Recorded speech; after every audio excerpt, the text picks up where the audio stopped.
Hello and welcome back to the channel. So today's lesson, the content within it, you can find it on all GED tests, high school exit exams, um, basic knowledge tests, pretty much any test that you could think of that has math, you will find this concept on there. So today we are going to be talking about factoring, as well as so that includes greatest common factor, things like that. Okay, so factoring in multiples. So right now, the first two sets of numbers, we are going to be looking for the multiples of threes and the multiples of six. Okay, so the multiples of threes include 3, 6, 9, 12, 15, 18, 21, 24, 27, and 30. Okay, so when you hear the term multiples, it's talking about multiplication. So you have 3 times 1, 3 times 2, 3 times 3. Okay, so you want to get the multiples of 3.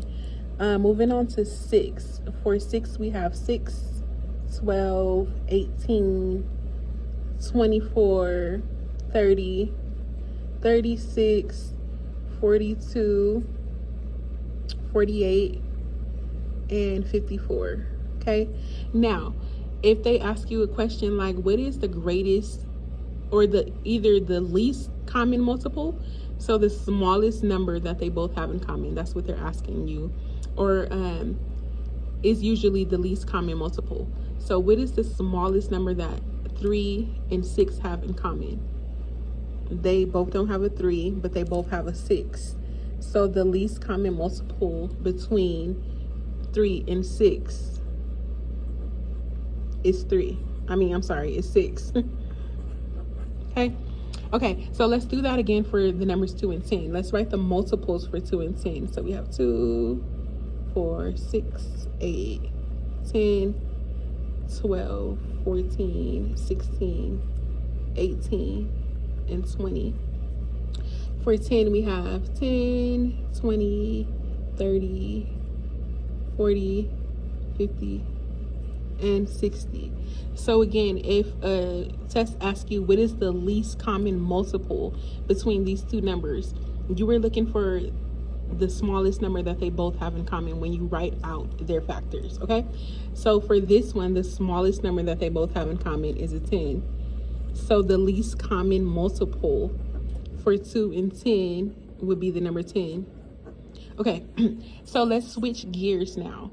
So if a test asks you what is the greatest common factor, okay, so that's a little different than the multiples that we wrote out. A factor is what can go into the number.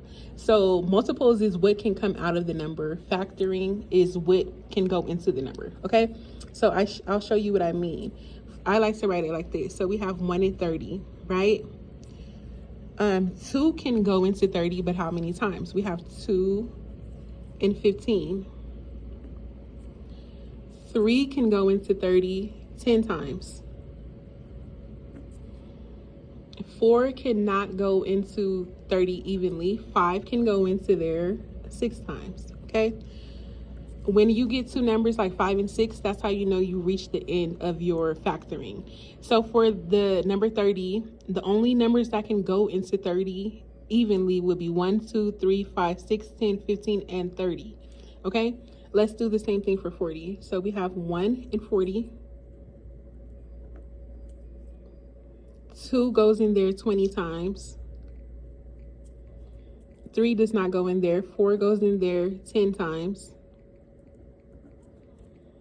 And 5 goes in there 8 times.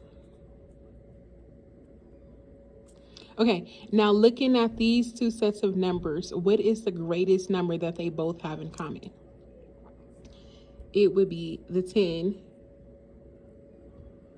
Okay, so the greatest common factor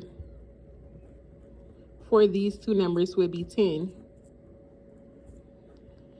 Okay, let's factor out these two numbers as well. So we have 60. We have 1 goes into 60.